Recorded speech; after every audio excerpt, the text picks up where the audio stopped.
So, welcome everybody to the Pirate Skills live stream. Today, we're going to show you the most awesome lead tracking guide.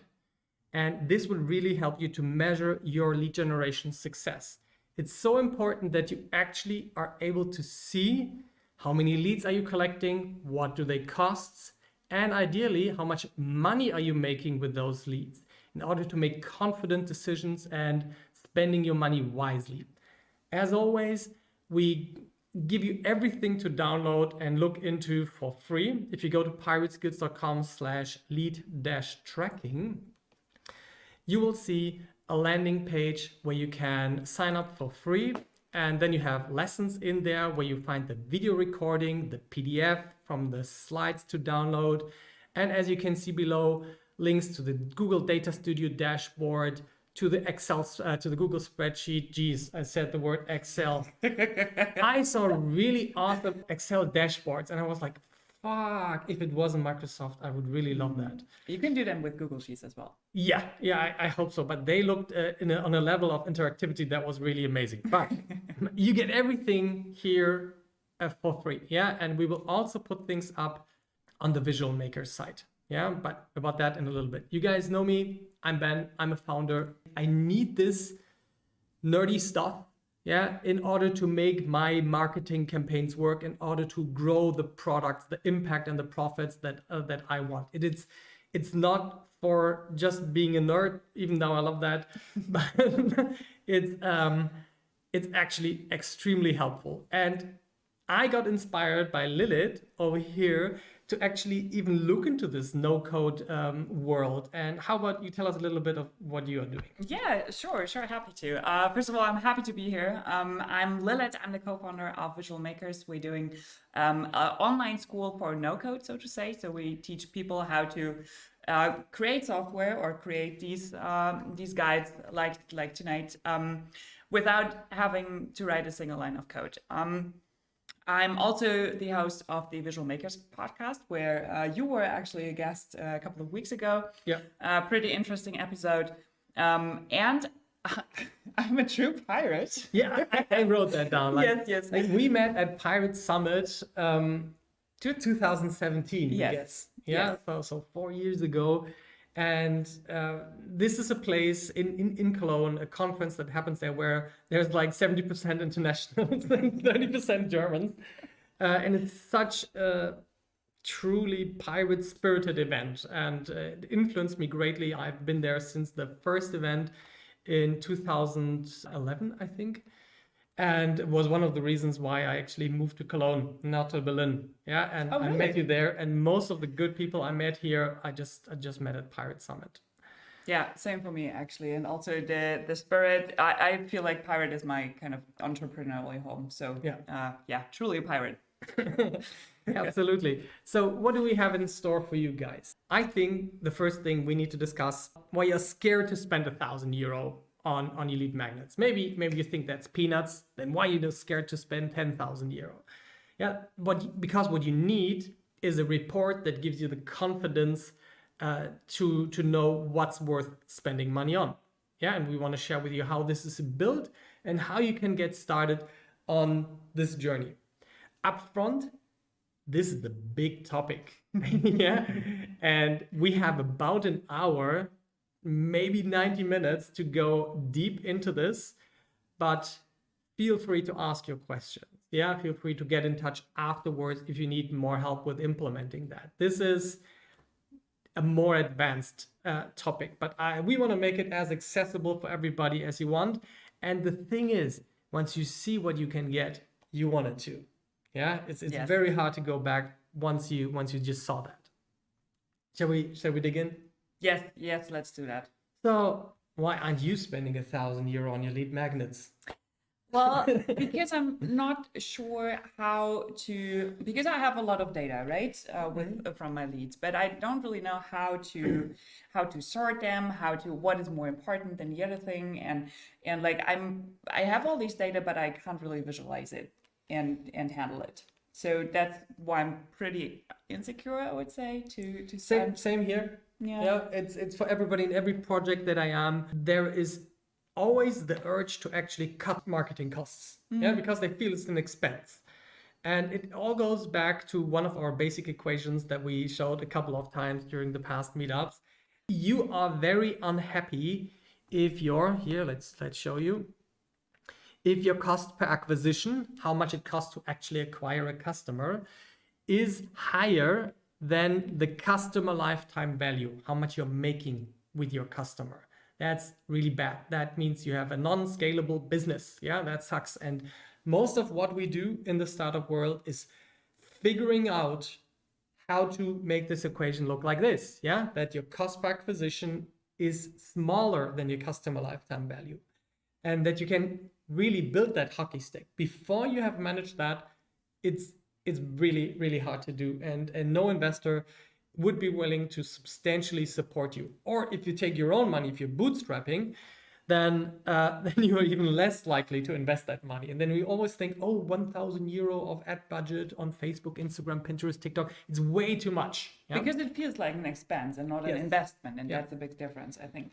Yeah, but once you have solved this, you will never see this as an expense again, but like an investment. Yeah, but you need to prove that to yourself and to the stakeholders you're getting money from. The problem is that most people don't know their cost per acquisition.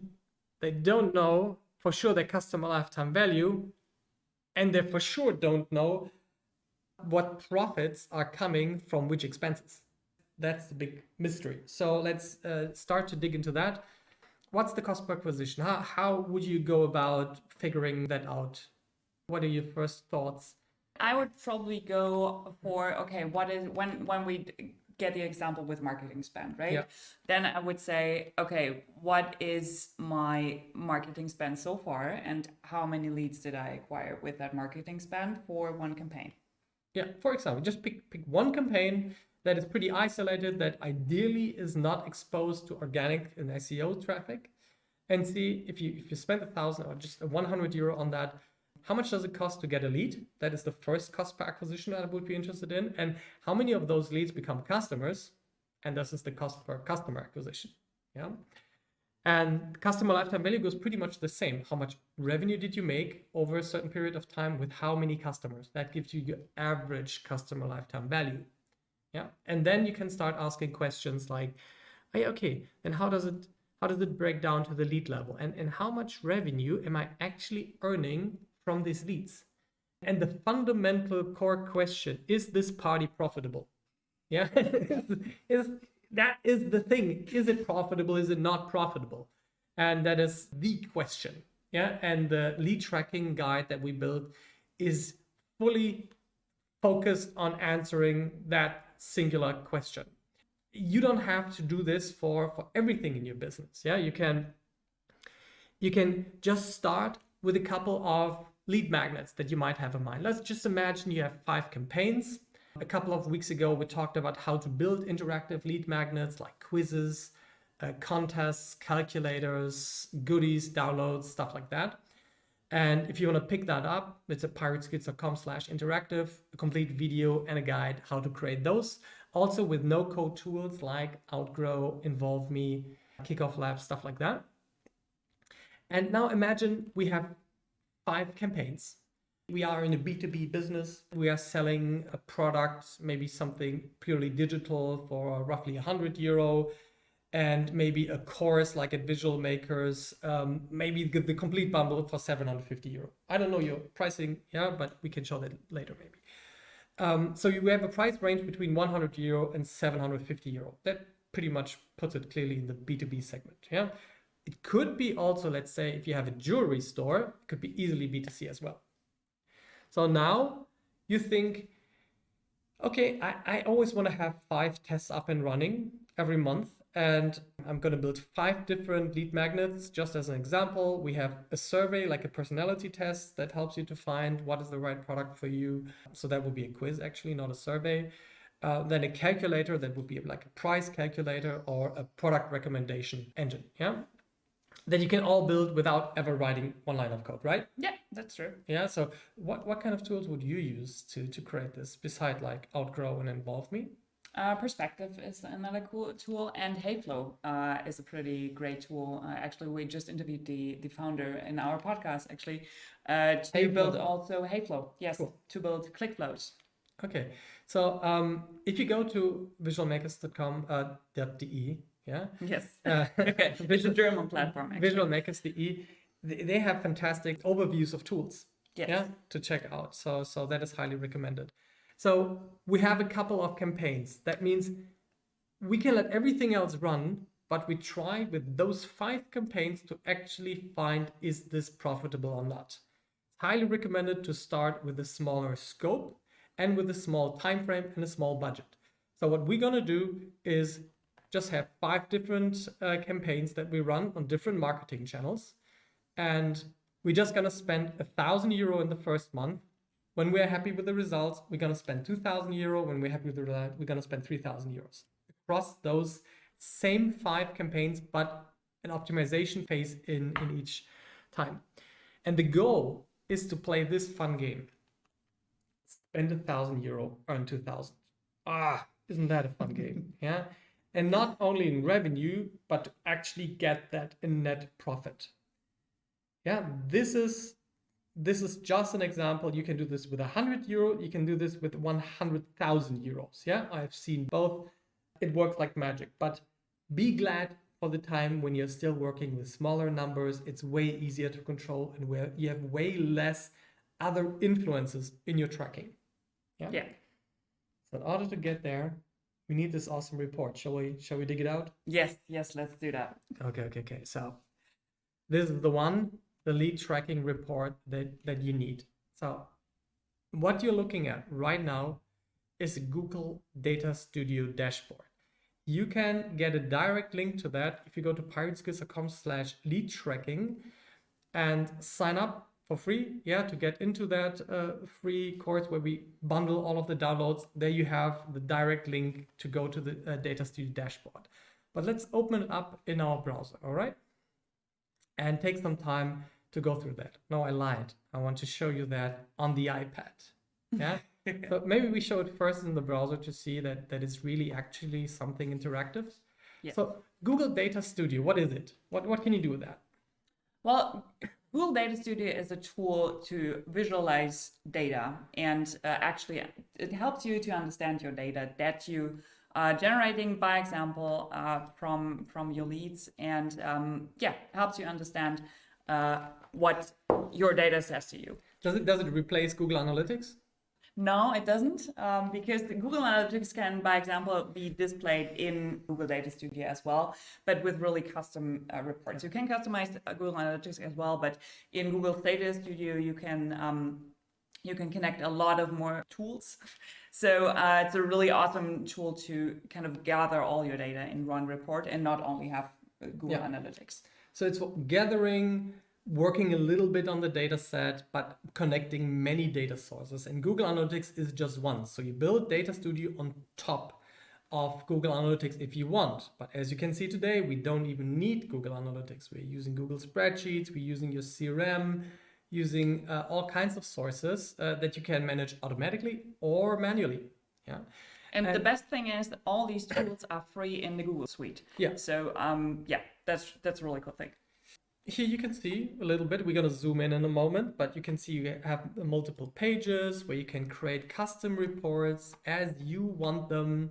You can build whatever you like. This is even just a very, very slim representation of what we could have shown. But first of all, this is work in progress. And if you look at this thing in a couple of weeks, this is going to look way more awesome. Yeah. And I want to always build those tools as like best practice examples. For example, the screenshot you saw from the interactive lead magnet guide looks a little bit different because I learned more stuff. I added more formats, inspiration, and that's going to be the same with the lead tracking guide. So let's open it up. But in order for you guys to see it properly and big, let's just zoom in. Yeah, we're not going to be visible. And you're going to see us in a little bit afterwards. So let's dig in. Now we are sharing this here and we can annotate this, make you lovely hearts. The first thing you see at the top is a time frame. we created and modeled a data set that is pretty realistic in a time frame from 1st of July to September 30th. This is now a fixed time frame that we show. In the dynamic dashboard later, you can choose your own time frame that you want to look at, which is super powerful. You can also add comparison time frames. So you can see, oh yeah, I earned 1,750 leads in that time, but this is plus 23% from the comparison time frame. Yeah, so at the top, you can arrange the time frame, and what I like to do is have like a little widget dashboard of all of the big numbers. So let's go through the most important numbers here. The first thing you see is the number of leads. This is the easiest to track. How many people are actually getting in there? Then how much money have you spent? This you can either input manually or let this be done by a Google Sheet add-on, which we're going to talk about in a second. Those two result into my cost per lead. Yeah, just divide the amount you spent by the number of leads and you're done. This is the first most important thing to focus on. Yeah, it's easy to track and it's doable for everybody. And I would say 80% of businesses would be happy with just optimizing for cost per lead, right? So should I start always with these 3 data points? I would do so. Yeah, like the absolute minimum is number of leads, then the number of leads combined with the cost. Yeah, so this is the first part. Then once you got that on hand, what you want to do is actually understand how many customers did you generate from that. So the next big box would be this one here. How many people converted from leads to customers? Yeah, this conversion here. That is very important. Also, that conversion rate might be very interesting to you. That is another widget I would love to put on there. And then you can look over the time period that you have chosen. How much money did you make in gross revenue with people? Yeah, maybe excluding VAT, but this is my gross revenue. I did not subtract any costs yet. And I just see like, how much did I now spend, amount spent, and the number of customers. How much did I pay to acquire the customer? And now you got your CPA. You got the first big part of the formula. And you could also now already say, what is my customer lifetime revenue? So this is not CLV and value and revenue. That's a bit of a discussion, but this would be lifetime revenue. Yeah, if you take the revenue divided by the number of customers. But as we all know, this could, maybe we sometimes switch between, us here. Hi guys.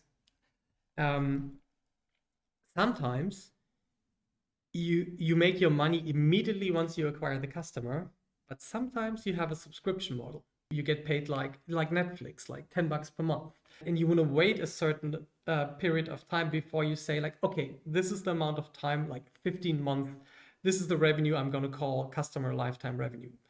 And in our example, we simplified things. People are just buying everything just once. Yeah. Of course, we never want that to happen, but that makes everything a bit easier here. We just look at this simplified version. Then, if you want to up the ante even more, you can now say, what did I actually pay in order to sell my goods? This is called COGS, or costs of goods sold. Here, that's a popular shortcut here is COGS. Very beautiful handwriting, right? So beautiful. So in this case, I earned 58K, but I had to spend roughly 20K in order to earn that. That could be the delivery of the service, because you have to pay an employee to deliver that, or a freelancer, or you are selling a book and you have to pay the costs of producing, shipping, and handling the book, and maybe some refunds. And that gives you the advantage. If you have that, you have your cost of goods sold, even if you estimated that. I like to use a goal for my business of not more than 30% of my revenue should be cost of goods sold. Not more than the other third should be cost per acquisition. And the last third should be my net profit. When you do that, you can create from the revenue minus the cost of goods sold, minus the ad spend. That is your net profit. Yeah, it is a simplified form of profit. It's not your office, it's not your expensive chairs, it's not all of your interns. It's a simplified way for us marketers to look, oh yeah, we are causing costs with our customer acquisition, and we cannot spend the whole revenue. Yeah. That gives us the opportunity to look at return of investment. In this case, we make a return of investment. We spent 6,000 euro and we increased that investment by 446% in 3 months. That is an awesome investment. That is pretty awesome. Now this is where people also get stuck. Yeah, let's switch back to the camera. People have absolutely weird expectations of returns of investment in the marketing and performance marketing world. What would you say if we how much do you earn about with a visualmakers.com customer, like the courses? So we don't exist a year yet, and we have a Yeah, it's yearly hard to say. subscription. So we Can you have say $100? no, it's more. It's 200. Maybe So, 200. yeah. Yeah. So let's just simplify this. Let's say 200 euro, and now we are spending 1,000 euro. What would you expect? How many customers do you want to get for those 1,000 euros? Just out of what does your gut tell you? You're spending 1,000 fucking euros. How many customers do you get? I would like right from my gut. It's 3 times more than I spend probably. 3 times more than you spend. Yeah. And or like a Like third of not what you the earned? customers, but like 3 times more than you spend. You want the Yeah. return of investment. You want it to triple. yeah. Okay. That is excellent, because that is pretty typical what I hear from other projects. Now think about me being an investment broker, and now I'm gonna call you, Lilith, and I'm gonna say, girl, in 3 months you're gonna triple your money. Do you want to invest in my amazing stock? What would you tell me? Well, in this example, probably sure. No, you would say, get the fuck out of here, you scam artist. Yeah. On the stock market, you are a master when you get to cash in 10% over a fucking year. You spend 100,000 euro, you're super happy when you make at the end of the year 110,000 in total. It gives you a profit of 10,000 euro. You're in crypto, you're super happy if you make 50% over a year, consistently over several years. In marketing, we are like, dang, we didn't triple our money in 3 months, and now the campaign is bad. Dang, let's turn it off. Yeah. So just to keep it real, yeah, I'm gonna point at a number that it's totally fine if this shows 1% or 0%. Yeah. Here, this number. If this would be not negative, just 0%, you just got your ad spend for free. You invested 6,000 euro. You reached 600,000 people for that, and you made 0 money back in net profits. You still just got a free check for 6,000 euro. Isn't that amazing? Yes, So, definitely. but lots of people are just not grogging that. So my first goal, once I fully commit through all of those numbers, is get above 0%. Yeah, that is the first milestone we should go after. So now we covered the basics, and we saw that we have already very unreasonable profits here. Yeah, but this is actually what is expected.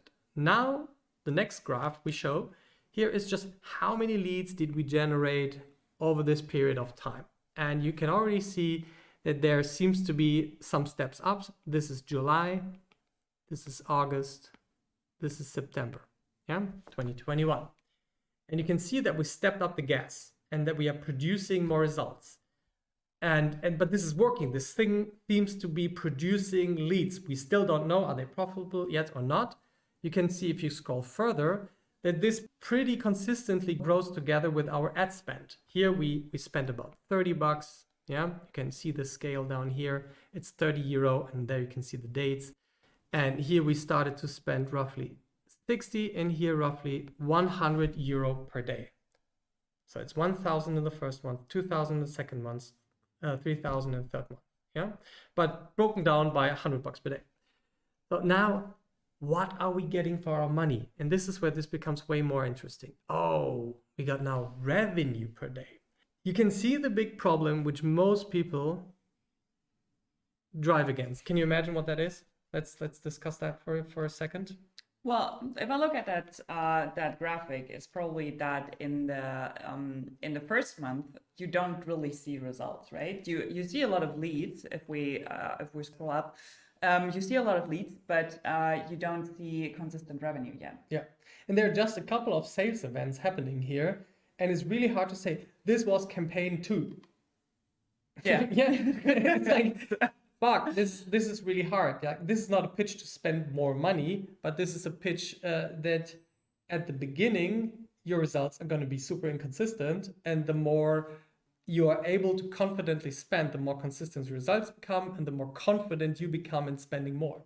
So what is a good time frame to be able to say if a campaign is successful or not? Okay, so what you need to know for that is how much time is the lag time between acquiring a lead and making a sale. Yeah. And in most businesses, in e-commerce, it's usually 1 to 7 days. You make an ad, people buy on the first day when they see the ad, up to a week, and then it drops down very heavily. In B2B, it can take like 3 to 6 months. I have people coming and working with me who are watching my streams since like 2 or 3 years. Yeah. Yeah. And regularly people telling me, Ben, I saw you in Stuttgart like 6 years ago at an event. You showed some nerdy slides. Are you still doing this? Yeah. Like really big corporate customers. Yeah. Yeah. It's like, geez, how am I going to track that? So you have to decide what is reasonable. And there is a reason why I chose the time frame of 3 months, because for most bootstrap businesses, this is pretty much as long as they can wait to make their money back. So if you are making a lead, earning it on day 1, you need to make your money back on day 90. And especially if you want to scale fast, even when you have a bigger business, a cashback cycle time, cashback cycle time, you can Google that, of roughly 90 days is always very appreciated. If it's shorter, it's great. One product I promoted with Klarheit with a cashback cycle time of like 3 days. Yeah, or it was negative because Facebook wanted the money back later than we earned it. Yeah, you can make that. Yeah, you can make that happen. But in B2B, it's more reasonable to acquire a customer, to nurture them, and then to earn the money over a period of time. Yeah, so 30 days if possible, 3 months at a maximum.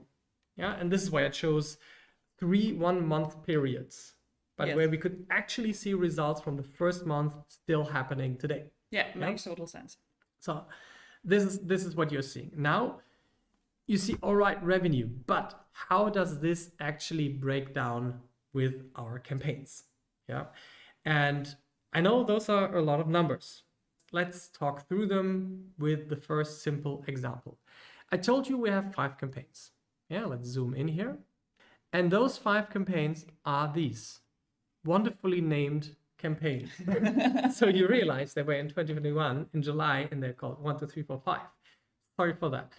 And you can see how much we spent over that period of time. This was just in July, started on the 1st, ended on the 31st. And you see how much money we spent, and then how many leads we generated. Now, from this perspective, just from this, what would you say? Which is the best campaign? And everybody else, just think about it for yourself. Which is the best campaign? Is that one cost per lead? That is cost per lead. All right, then I would say it's the first one. Yeah, there's one here. Seems to be obviously the cheapest one. I can get my leads here pretty cheap. Those are really bad, like the number 3 and 5. They seem to suck. Yeah, 10 times more expensive than the other ones. Yeah? Mm-hmm. So we got 3 candidates, like 1, 2, and 4. Yeah. Now, this is as much like, let's switch back to the camera. This is as much information as you get when you just focus on the number of leads and how much you spend. That's how far you can see. Yeah, and that is already great if you haven't been doing that before. Mm-hmm. Now, let's see what you get when you also figure out how much money you're making back. We see for each campaign how many customers Yeah, you see like 1 customer, 3 customers. Let's get rid of all of those lines. So you can see 1 customer, 3 customers, 4 customers. Yeah, but also 2 campaigns really fucked up and created 0. That was campaign 3 and 5. Yeah, But that is still consistent with our cost per lead, right?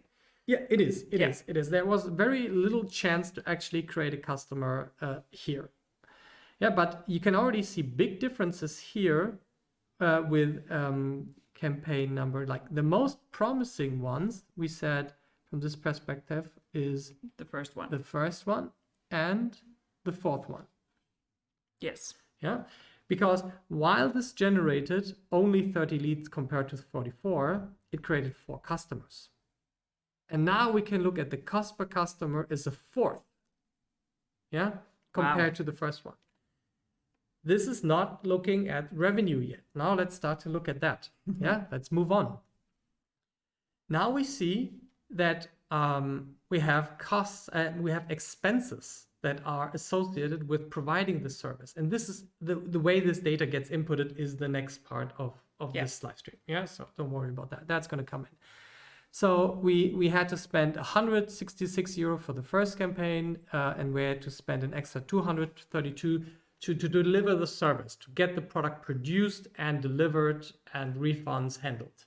Yeah, and that gives us different costs that are associated per customers in different campaigns, and also different revenues. Yeah, you can see that here we made from a single sale 499 euro. And here we made in total 669 euro revenue from 4 sales. So the average revenue per customer is pretty different. Yeah, but still it's hard to compare because it's only 1 sale versus 4 sales. It's statistically not significant yet. Yeah, Yes. and by any means, we are just making judgment calls in the first month. Yeah, and that results into differences in net profit and the ROI. You can see that after we subtracted all of the costs, the first campaign netted us 132 euro profit. That's great. Any profit I take happily. And the 4th campaign actually netted us twice as much, but we also got 2 campaigns that dragged us down. This guy and this guy. Yeah, so they lost us money. Yeah. Our investment, return of investment was minus 100%. We lost our stock completely. We got fucked. Yeah. But 2 of them are looking pretty nice. Now there's actually another one looking pretty nice. What about campaign number 2? We kind of ignored it. Yeah. That's true. So what happened here? Here we have our candidate that had 29 leads. Not bad. It's pretty close. Oh, now we kind of overlooked it. How did that happen? Yeah, I think Yeah. we. I seriously Yeah. overlooked it. Me too. Yeah? Me too. Yeah. So it generates 3 It's customers. kind of always third best. Yeah, Yeah. it's third best, but it has pretty low cost per acquisition. It has pretty high revenue per customer, and it actually resulted in the biggest net profit. Isn't that surprising? Yeah. Yeah, and this is the power of what we are talking about here. It's like seeing the non-obvious. Yeah. Suddenly, yeah, everybody has enough common sense to break things down. You should be earning more money than you're spending. Okay, genius, but fucking how? Yeah, and in growth marketing, it's experiment driven. Do a lot of reasonable experiments that have a high chance to be positive, and then get rid of the ones that are not working and double down on the ones that are working. But I mean, that's actually the challenge, right? To decide not only on your gut feeling, like which campaign is doing great and which is not, because just based from gut feeling, when you look at the first numbers, like in my case, just starting out, I would have gone for the first campaign, which would probably have led not to loss, but we don't know what would happen in the future. So, and with that, you can really do data-driven decisions. Yeah, and you can get more relaxed. You realize at some point you just need one profitable campaign that you can scale. Yeah, and it's gold digging. Yeah, I mean we're pirate skills here. It's gold digging. It's like if you have 100,000 acres, you just need to find the 1 acre with the golden vein and dig deep. And this is something that people don't get somehow. They rather are hustling all over the 100,000 acres. It feels somehow productive. And stuff is happening. They are finding gold. But at the same time, should also like chillax, look at the numbers, learn from them, and then start digging more in the areas that are most promising. Yeah. So let's do that. And let's see how those campaigns evolve over time. Now, you can download this everything, yeah, and look at it deeper later. So, but let's see what now happens on the next page of our Data Studio report. Just to give you a bit more context what those campaigns actually were. Yeah, if you look here, the first campaign was Facebook newsfeed with targeting lookalike audiences in the US, male and female, 25 to 54 of the people who already purchased. Yeah. Now, the second one is similar, but the medium is differently. It goes directly into the messenger. It's a messenger campaign with the people who have visited the website in the last 30 days. That assumes that you have the traffic. The fourth campaign is a LinkedIn campaign on the normal LinkedIn newsfeed where we target people with the title Head of Innovation. The next one is a LinkedIn in-mail campaign. You know those annoying ones? Yeah. Wow. Yeah? Okay. Super annoying, but they also are focused on the people who have visited your page. So you're not annoying as usually those in-mails are, because you know they have been on visualmakers.com. Now you send them an in-mail. Isn't that cool? Because they didn't convert. I mean, that now gets less annoying, yeah? And the last one is an Instagram stories campaign, yeah? Where again, with the same target group as with Facebook lookalike of purchases. And we just have 3 lead magnets, A, B, C, and we put them into the most fitting campaign. Yeah, so this is actually the 5 campaigns, and they just repeat every month with different budgets. Yeah, because we learned, oh yeah, this is working good, this is not working good. Let's shift budgets and maybe tune a little bit in the campaign. Yeah, based on the graphics that we had before, right? On the data that we had before. Yeah, exactly. So in the first month, you can see in July that this campaign number 1 creates the most leads. Yeah, this one here, and we see that, and we see the net profit distribution. Now we saw again, this is also pretty helpful here. You can see that. Now that we actually see this heat map, yeah, let me zoom in this here, we can see that number 2 is excellent. Yeah, yeah. True. It's not like this. Google Data Studio helped us to make our brains function on less energy. Yeah, thank you very much. Yeah, and we see these 3 are our candidates. Now, what would we do? Now, next month we set aside a budget of €2,000. What shall we do? Now we spend more money, hopefully, on the campaigns that have better results. So what I chose here is to exactly do that, to put more money. The average would be 400 normally, €2,000 divided by 4. So I put 480 in number 1, 400 in number 2, because I wasn't sure. I didn't realize, I didn't see the insight. I just kept it at the average. And my best one that I supposed was the best was the number 4. But I cut the budget for the bad ones because it's too early to cut them off completely. It's a reasonable channel. It was a good lead magnet. Why cut it off after €200 ad spend? Yeah. What the hell? Yeah, like that's too early. Like you can make thousands and thousands of euros. Why would you cut it off after €200? So I gave it a little knockdown. I gave it a second chance to evolve in the second period. But I definitely doubled down on the ones that are more successful. Yeah, and let's see if the results are consistent, or maybe we got some other results out of that. So let's go through that. Then we see, cost per acquisition now, number 3 looks pretty promising from the cost per acquisition, but winner chicken dinner goes to number 4. Yeah, it even with more budget, with 3 times the amount of budget, it still was able to optimize and to decrease the cost per acquisition. Great. Yeah, the only one that's looking bad is number 5. The other ones are all decent. Yeah. Now we generate a number of customers, and now number 4 again is looking really good, and number 2. Yeah, again, losers are now 1 and 5. Yeah, so then we have cost per acquisition, we have some revenue associated with that. Again, they could spend something between 99 euro and 745. We don't know what they're going to buy. Yeah. And now we see that number 4, our most promising one, has generated a lot of customers, has a pretty up there revenue per customer, and resulted into a fantastic net profit of 7,000 euro. Now, all of them are fine because it's more than zero. Yeah. Again, this is so hard to understand. As long as you make your money back, keep spending. Yeah. If there would be very significant money losses at this point, I would start cutting harder. Yeah, because I'm getting into realms where the money would hurt me if I lose it.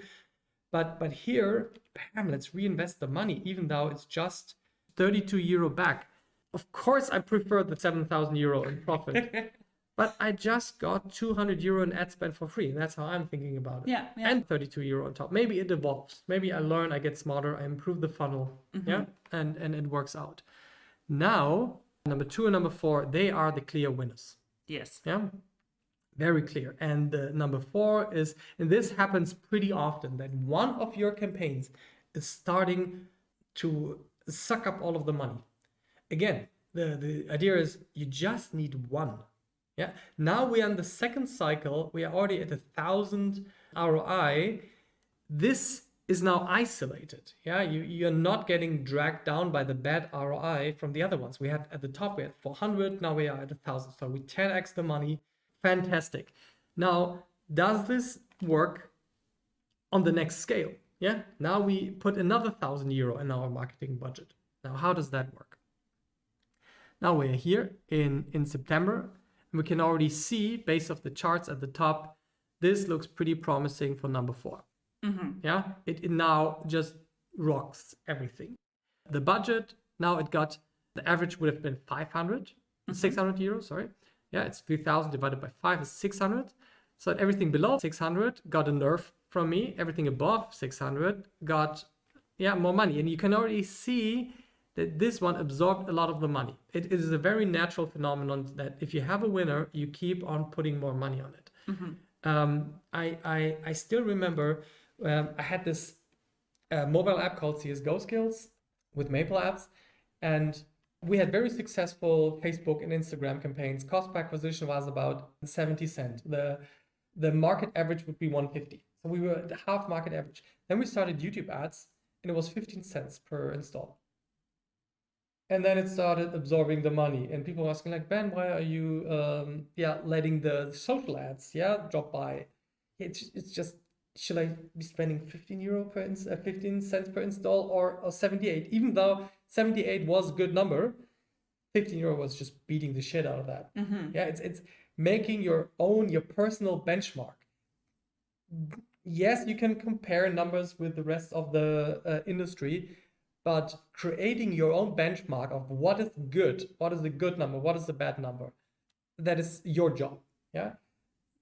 The way you can reverse engineer it is start with ROI, because ROI is always true. Yeah. Like return of investment, all your costs, all your expenses, everything decalculated. Like that is always the truth. And then you can start simplifying, because it's super annoying to take into account every number. So here we go. 1,200 euro out of the 3,000 was spent here. 369 leads. Thank you very much for 3 euro. 81 customers. Great. Yeah. And we go through, we netted 18,000 euro. The other ones are also interesting, but by now I would probably start killing this one. Yeah. The other ones are too good. This is sucking up money. This is opportunity cost. Now I do not want to spend this money anymore, because I could be spending it on my winner. Yeah. And maybe I'm going to kill one, but those two, dang, I like it. Bam. Yeah. So this is the progress that you want to have over time. Yeah.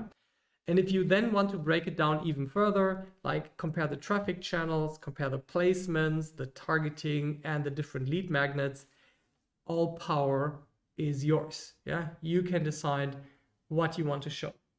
The question is, how do we get this fucking report? Yes. Yeah, let's discuss that. But I have another question. Like, would you say that the meaning of leads to people is overrated then, based on that report? What do you mean? Like, you hear a lot that you should optimize for to get as many leads as possible, right?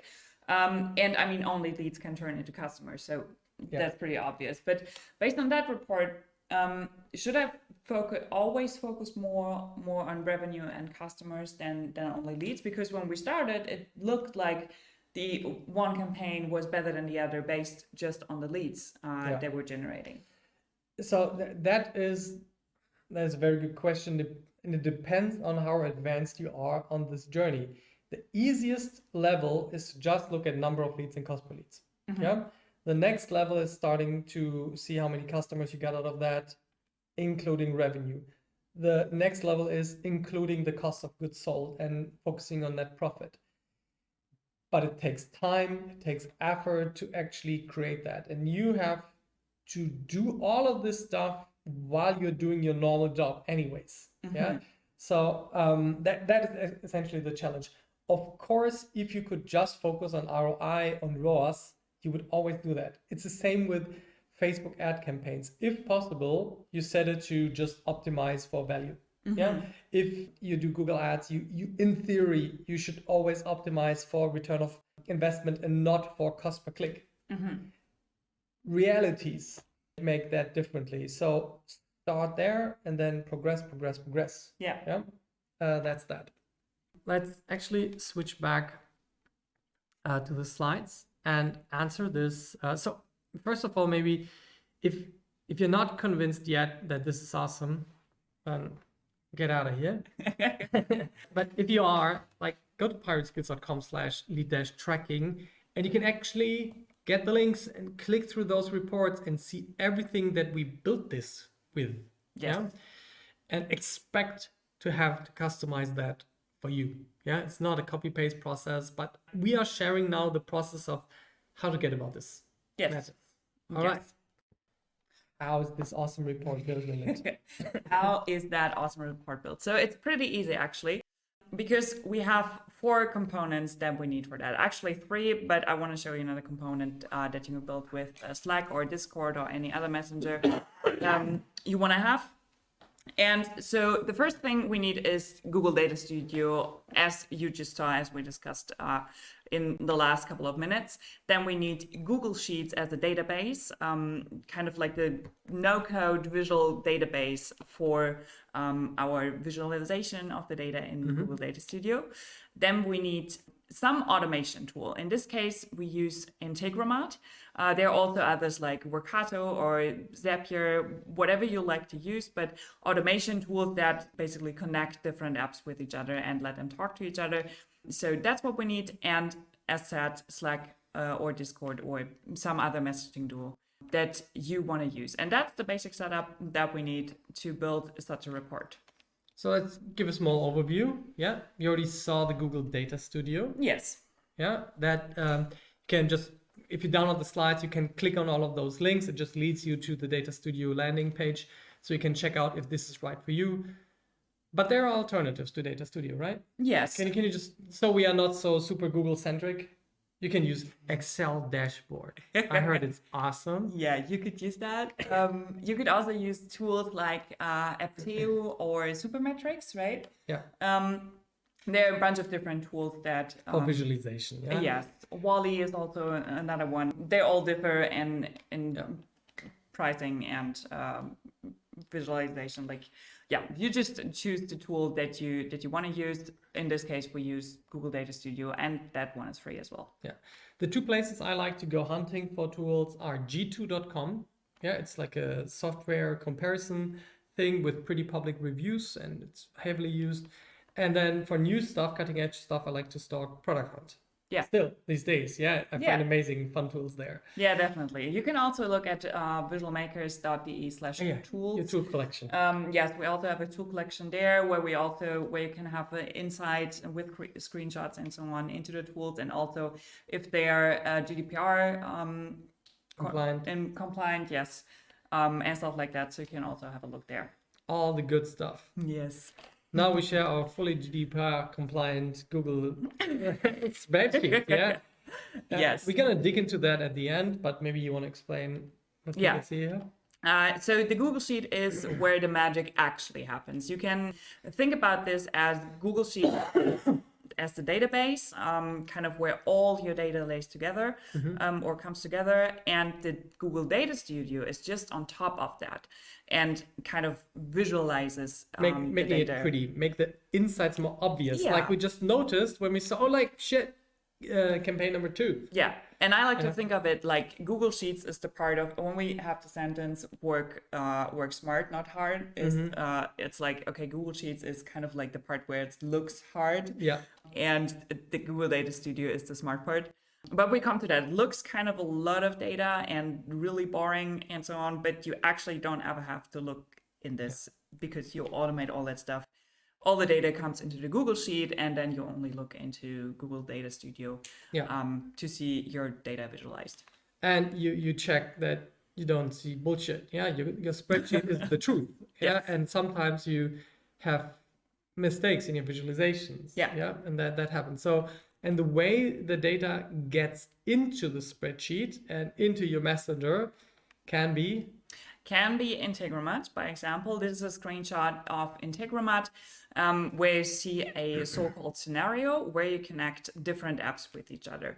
So you have these little bubbles you see there. These are Google Sheet modules where you just automatically can add a row or search for a row. Stuff like that. If you want to dive deeper into that, we have a bunch of introduction videos on visualmakers.com, also that one that you just saw about the stats bot. If you want to dive deeper into that, then maybe we can show them in a second. So where would I go here? Yeah, sure. If you speak German, yeah, this is all right for you. Yes. I would probably go to learning. Yes. And then it's actually in the second row in the middle. This one, yes, the KPI and stats bot. This is what you just saw, because when you have your Google data sheet where all your data comes together, you can also build something like a stats bot that pushes your daily stats or your weekly stats or whatever you like into your Slack or Discord or whatever you like channel. Also, Microsoft Teams is also possible. Of course, I heard. Yes, I heard that too. So this is for example what I made for Discord. It just tells me like how many leads came in on a certain date from a certain campaign, how much money I spent on that campaign, and what was the cost per lead. That kind of is to me like the pulse. So I don't always have to open the Google Data Studio. It reminds me, oh yeah, my funnels are living and breathing and they're somehow working out. Yeah. And everybody else can see it as well. Yes, definitely. And that's a really big part, I think, that actually your team knows how many leads did you get, how many revenue did you make. And so the whole team can feel responsible and kind of feel ownership for the topic you're working on right now. You can do that for several KPIs, and also for this lead generation tracking. It's really, really great to have a bot like that. And you can generate that just from your Google Sheet as well. Do we want to jump into the Google Sheet? All right. Yeah, you can grab it. You guys can also grab it from the pirateskills domain. We linked directly to this Google Sheet, while the link you see right now is just if you want to explore Google Sheets as a tool. Yeah, as compared to, for example, to an Airtable, Ctable. Yeah, there are many alternatives. We just think like Google Sheets has become pretty much like a standard API that you can use without needing to code. Yeah, definitely. So let's maybe you show us around into the spreadsheet. And Lilith, I really want to thank you for introducing me to Integromat. Like, I used Zapier before a lot, but once I realized that Integromat is faster, cheaper, and from the EU, I was like, dang, Ben. Yeah. There are just a couple of things that I still have running in Zapier because they are like exclusives. Yeah, super stupid. Yeah. But everything else, I prefer not to have running or through Integromat. So if you are running currently on Zapier, don't hate them, but Integromat has just major advantages. Yeah, I mean, Zapier is really good to start because you kind of learn the concept of automation and how to connect things. And Integromat can do a lot more, actually. Like, from a technical side of view, but it's also really, really easy to use. So if you haven't heard about it, go ahead and try it out. It's a really, really awesome tool. Okay, we are 1 hour in. All right. Guys, are you still with us? All right. Leave us a comment, and don't forget to ask questions at pirateskills.com/questions. Yeah. So let's take a walk through this fantastic spreadsheet. So here's the mouse, there's the spreadsheet. All right. All power to you. Okay, so we have this awesome spreadsheet here. As said, it's all model data, but realistic data. So all these email addresses are not real. Yeah, obviously because of GDPR reasons. So what we have here, this is the most important sheet that we have. You see, we have one big spreadsheet with a few different working sheets, I think, tabs. Yeah, I call them sheets. No, okay, you call them sheets. Okay. Yeah. How do you call the whole thing? The whole thing, maybe the spreadsheet, maybe I don't know. Doesn't matter. Well, doesn't matter. You know what we mean? Let's say we have one big spreadsheet and a few different tabs in them. So one of the most important, or the most important one, is your tab All Leads. And that is where kind of all the magic happens, because here you put every single lead in this tab. So what we have here is we have an ID, and that's really important to give all your leads an ID, because then you can kind of track them in the whole customer life cycle. Yeah. Then you also have a date, really important to also track like how long your whole process is from lead to revenue. And usually the email is like the most common unique identifier across tools. Yes. Yeah, and of course, if you are further along this journey, if you have another user ID because you want to have multiple emails through one customer, that works as well. Yeah, for sure. But we're using email as the unique identifier. When somebody is a lead and then uses the same email to buy something or is from the same company, this is why we have the company tab, then we can tag this revenue belonging to that lead. Yeah, but I would say exactly because of that you might have different email addresses in different accounts. Like by example, okay, if you run a community and people log into your website with a different email address than in Slack or Discord. So that's why I really think it makes sense to have an ID as well that you kind of put into all your tools, like your CRM, your mailing tool, your newsletter tool, and so on. So just to make it practical, we have a quiz, and people fill out this quiz to get a service or some free loadable from you. Yeah. And once they submitted the quiz, Integromat makes that they land in here. Yes. And then the marketing stuff I can maybe do. The campaign ID is really helpful for me to put the costs of the campaign. If I want to pull the cost data from Facebook ads, Google ads, it's important to not only have the name of the campaign, but the actual ID. Yeah. Then, as you know me guys, I love UTM parameters. Yeah, source, medium, campaign, term, content. Yeah, this tells me exactly where this person is coming from. Now, these are only paid ads, but you can use it for your email campaigns, for affiliates, for influencers, for partnerships. You can use those UTM parameters everywhere. And if you just save that with your lead, every time you collect the lead, you're making a huge step further. And then, we want to know, is it a customer or not? Yes. This, of course, is not happening at the time when the people become a lead. They just fulfilled the quiz. They're not become a customer right now. Yes. But what Integromat does is checks if somebody buys it, is that person already on the list, and then adds that information. In different scenarios. So you have one scenario or one automation putting your lead into our Google Sheet. And then we have another one that tracks, okay, did a purchase happen or is that becoming a customer? Yeah. And this can happen with leads that just 3 days ago became leads, but this can also happen 35 days or 97 days afterwards. Yeah, that is the value. Yeah. And then it, of course, shows the revenue. You can see this person bought something for 199 euro. And it resulted in a cost of goods sold of 66 euro. Yeah. again, cost of goods sold is optionally, that is like the last thing to actually get to net profits. Feel free to skip that. Yeah. Okay, but this is basically all the information we need from the people. Now the second tab, and I just noticed that people couldn't actually see the whole spreadsheet. So let me, Oh no. so let me make it possible for you guys to actually see the whole thing. So let me just make it a bit ugly for a second. Here we go. Now you can actually see the tabs. Yeah. All right, and let's make it so that it's not covering our whole face. So here we go. That looks appropriate. Now you can see the different tabs. We were in the All Leads tab.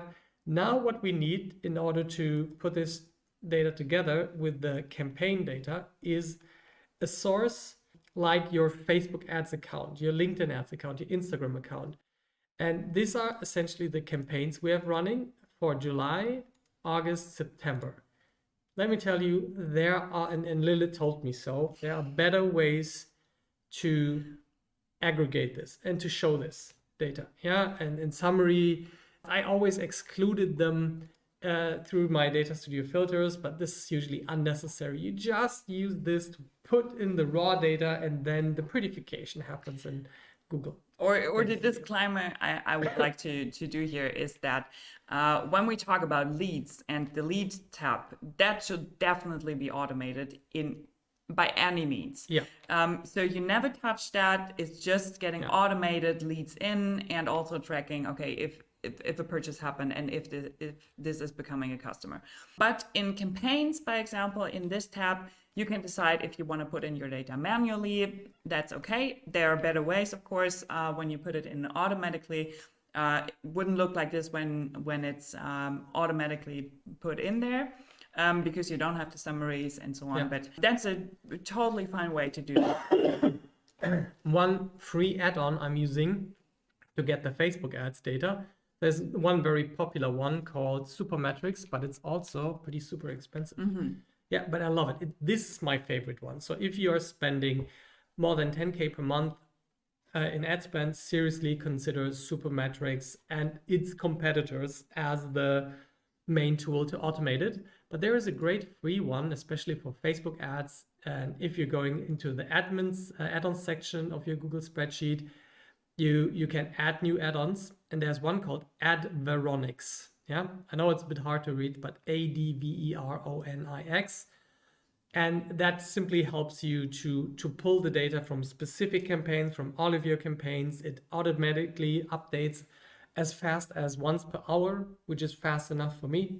Yeah, and it's doing it for free. Yeah, it's just not as stable as Supermetrics. So sometimes you have to make sure that the schedule is still working. It's not bad or anything. It's just the difference between a free tool and a paid tool. Yeah, pretty often.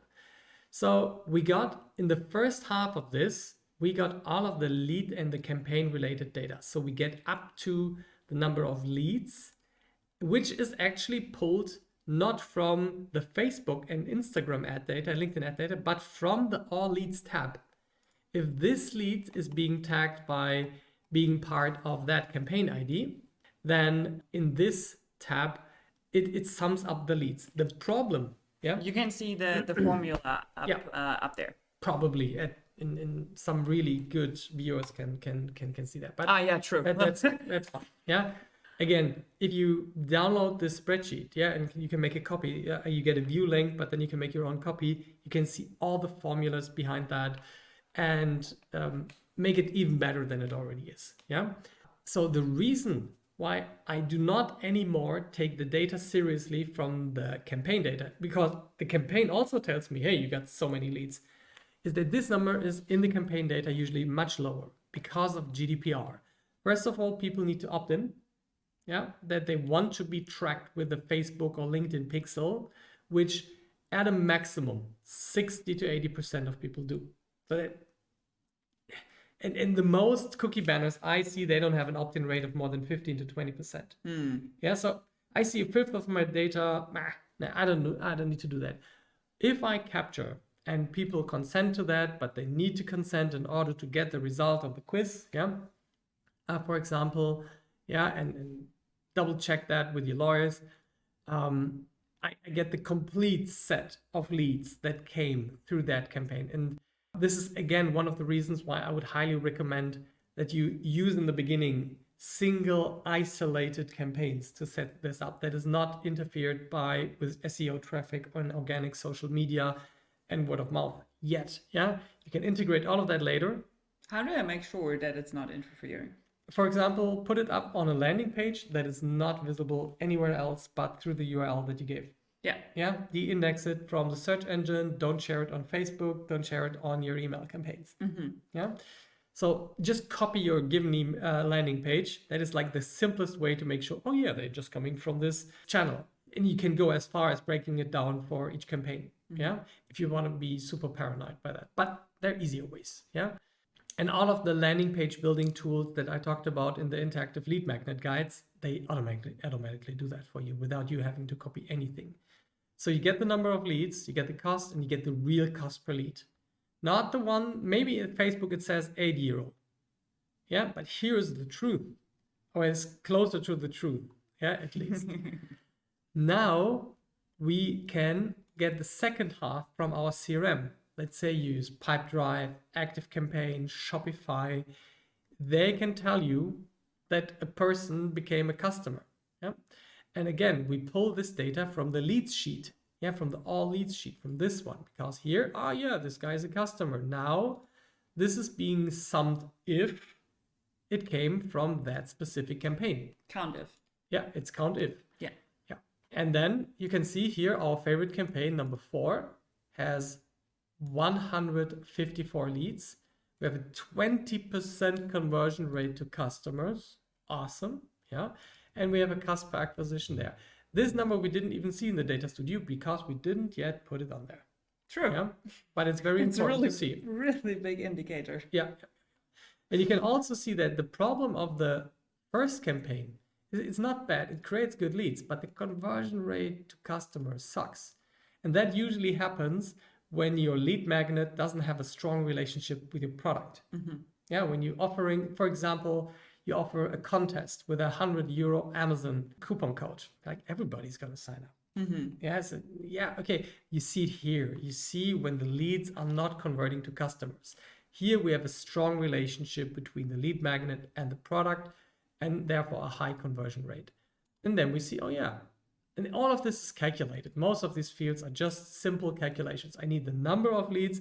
I need the revenue from the CRM. And you could even do that with, if you have a long sales cycle. We initially wanted to do it with deal stages, but I decided it was too fucking complex. Yeah. And then you see the ROAS and everything. But as you see, there are fields that are gray, and it always makes sense. I like to set up my account sheets, how I call them, these spreadsheets, where I put the calculated sheets in another color than the other ones. It's just for, I noticed, so that's why I wanted to say it. I really recommend that. So people don't just override it with a real number. Yeah. That's the worst that could happen. Yes. Yeah. And what I did like yesterday night, I made copies of everything. I was like, geez, what if I gave people edit rights accidentally instead of view rights? Okay, so this is the thing, yeah? And then we just have some additional information where we keep track of campaigns on a daily basis, but this is just to make it look pretty later. Yeah, it just helps us a lot to slice and dice the data and see how campaigns are progressing over time. This is just a sneak peek into the stats bot, but we have a way better explanation on in your own courses. Yes. And I always have sometimes like a dump. Yeah, something where I just generate data in order to put it somewhere else. Yeah, this is just helpful tabs. These two are the meat and potatoes of this thing. Yes. That feeds the data studio. That is where the magic happens. Yeah. And Integromat is the magic glue that gets the data combined with some Google add-ons. That's pretty much it. They actually had the slogan some time ago. I'm not sure why they don't have it anymore. The glue of the internet, and I think that was a pretty nice slogan. So how can people actually get started for themselves? They think now this is happening. How do we get started? Yeah, what do we do? So you're the marketing expert here. I'm the nerdy data Yeah, thing let's here. combine So that. let's start with a campaign. Okay, so just a couple of pointers. Yeah, start with just one campaign. Choose one lead magnet, one landing page, one traffic channel. For example, choose your best quiz, yeah, on your best landing page with your Instagram story ads, because this is your best channel. Yeah, not in this scenario, but in your scenario. I often see that.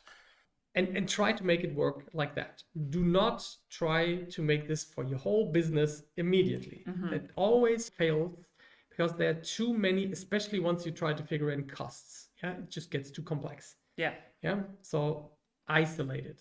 Do you agree? Yeah, I would totally agree. I mean, it's doable also with different campaigns and so on, but it really makes sense to get started with one because then you get a chance to also understand the data to see, okay, what is fitting for your company specifically.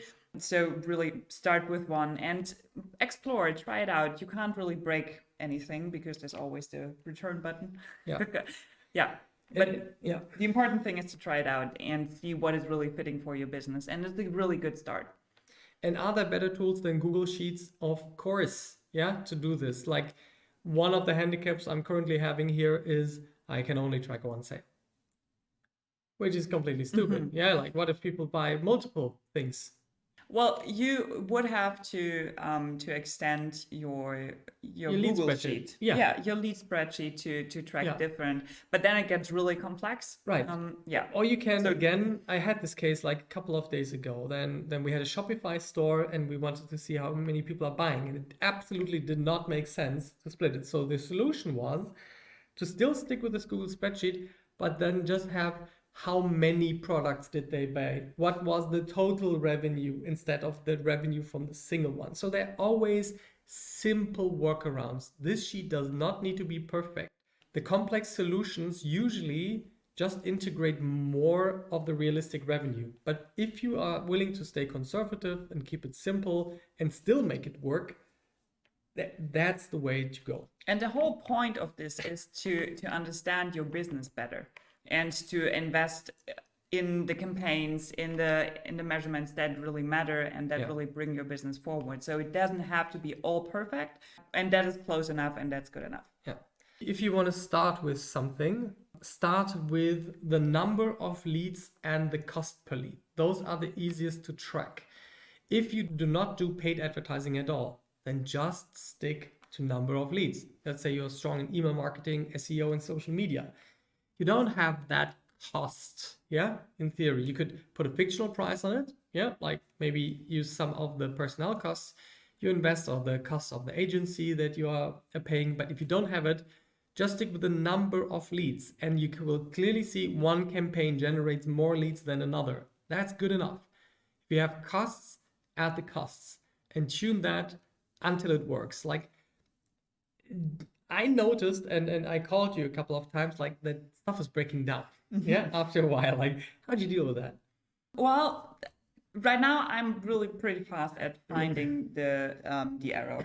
So one thing that you need to get used to is to finding the error, like in basically everything. So what really helps is to start small, as said before, and then iterate from there, then add a little more things, because it's really important that you, no matter how complex it gets, that you still understand what you're doing and what your data does. So really start small and then make it bigger. Yeah. And handle errors. Yeah. Especially in Integromat. Yeah. When you pull the data over the Google add-ons. And you have to be willing to accept that there is some time until it's smooth. Until everything runs, and you just have once a month have to check that you're not displaying bullshit. Yeah. And then you are ready to go to the next step and start to include revenue and cost data. So you're able to say, like, this is the return of advertising spend. And the most important, like ROAS and net profit are the most important numbers in marketing. Yeah. And that is something you should definitely calculate inside your database, like your Google spreadsheet. Because if you start to put that from another tool, by example, via Integromat, into some database, then there's a really high chance that you get it wrong because, I don't know, it skipped a row or it overwrote a row, something like that. So really, all the things that you can calculate in an Excel or Google Sheet or any other database that you have, please do that because the error code gets quite high. Yeah. And then you can expand to more and more and more campaigns until you include most of the critical campaigns that you have. And I always try to remember is that I only need one campaign that I can spend €1,000 on, make a net profit of more than zero. 2,000 would be fun. Yeah, as I showed in the example before. Yeah. And then the question just becomes, how often can I spend those €1,000? Maybe I start with monthly, then I move to weekly, then I move to daily. Yeah. And then I increase the budget from 1,000 to 30,000 euro over a period of time. Like that could carry my whole business. Yeah. Yeah. And that is good enough. Do not get completely only in hustle here, hustle there, hustle there. Focus, make one campaign work and follow the data. Yeah. Yeah. Just follow where you feel like there is something happening there. Maybe keep your options open, always have like 2 or 3 of those running up over time. Yeah, not too many. Yeah, that derails you, except when you have a large team, then you can easily afford to do that. Yeah. And if you're just starting out with tracking your leads like that, then take the time and play around with that. Like if you have the data already in your Google Sheet, then play around in Google Data Studio to display different things. Because as we just saw in our example, there are sometimes data points where you get really surprised or excited how these numbers are because you just didn't notice them because there are just too many data points. So really take the time to play around and explore your data. It can be really fun. So and also with all these tools and also in general with nocode tools, it's really easy to explore, to try different things because you can't really break anything. And it's really important that you really understand what you're doing. And those go to the basic numbers. Think about what are relevant out of those for us. Maybe you find some more like conversion rates, which I feel are missing here, and just ignore the ones that are yet too complicated. Yeah, and if you need more help, no problem. Yeah, we guys are more than happy to support you. You can contact either Lilith or me. Here are our emails and our LinkedIn. And I would say Lilith goes way deeper in the whole automation and MVP product creation and that kind of stuff, all the no-code, complete no-code world. And I go deeper into the scalable marketing world. Yeah, and sometimes we can do stuff together. We can also do projects together. Yeah, which would be awesome and fun. Yeah, I would love to. I would say goodbye. Goodbye. Thanks so much. Bye-bye. Bye-bye.